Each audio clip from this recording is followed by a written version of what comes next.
नमस्कार यूट्यूब मंडळी, मी ताराबाई पवार माय होममध्ये तुमचं मनापासून स्वागत आहे।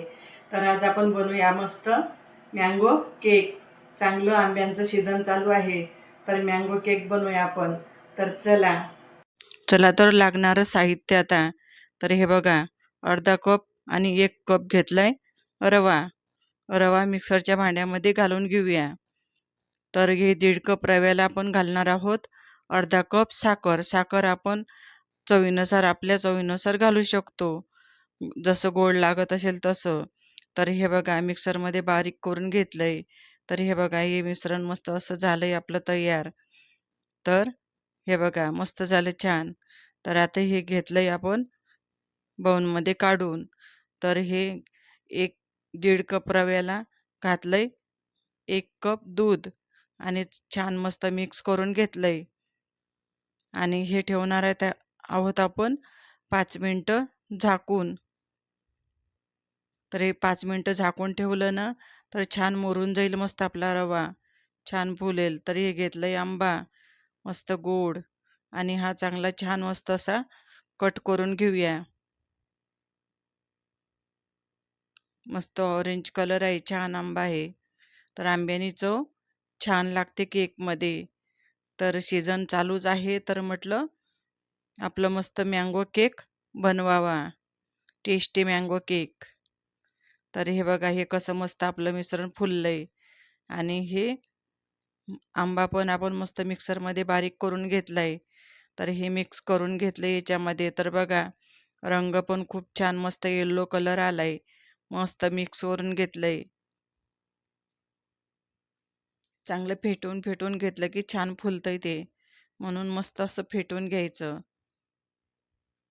तर हे बघा, आता आपण याच्यामध्ये घालणार आहोत 1 चमचा तूप किंवा बटर, तेल काही पण चालतं, आणि तुपाने टेस्ट खूप छान लागते। तर हे बघा, तर हे घेतलंय आपण बेकिंग पावडर घालणार आहोत 1 चमचा। 1 चमचा बेकिंग पावडर घातलंय। आता घालणार आहोत आपण अर्धा चमचा गोडा सोडा। तर हा अर्धा चमचा गोडा सोडा घेतलाय। तर हे घालून घेऊया याच्यामध्ये मिश्रणमध्ये। तर वरून घालूया दूध किंवा पाणी घातल्याने छान असं फुलतंय वरून, तर आणि मिक्स पण पटकन होऊन जातं। तर छान मस्त असं सगळीकडे मिक्स करून घ्यायचं। चांगलं मिक्स केलं की छान होतं, नाही तर मग जिथे जिथे राहिलं तिथे तिथे वेगळा कलर होतो। तर हे फ्रुटी घेतली, फ्रुटीमध्ये मैदा मिक्स करून घेतलाय। मैदा मिक्स केला की खाली बसत नाही। तर हे बघा, टिनरला तूप लावून घेतलं आणि बटर पेपर घालून घेतलंय। बिना मैद्याचं आपण घातलं ना, तर असं खाली बसून जाते फ्रुटी, असे दिसत नाही सगळीकडे, म्हणून मैदा घालून घ्यायचा। तर हे चवीनुसार वेलची पावडर घातली। वेलची पावडरनी चव खूप छान लागते मस्त। तर हे आता टिनरमध्ये घालून घेऊया। कढई 5 मिनिटं गरम करायला ठेवून दिली मस्त। कढईमध्येच बनवणार आहे केक। तर हे मस्त ड्रायफ्रूट घालून घ्यायचं। आपल्या आवडीनुसार जे ड्रायफ्रूट असेल ते घालू शकतो आपण, चव छान लागते। तर ही 5 मिनिटं ठेवून दिली होती कढई गरम करायला।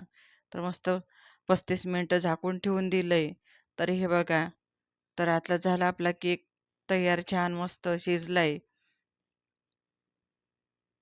मस्त शिजलाय आणि सुगंध पण सुटलाय केकचा छान। तर हे असं मस्त कट करून घेऊया। किती सुरेख दिसत आहे बघा, मस्त चव खूप छान लागते, दिसण्यापेक्षा चव खूप छान लागते केकची।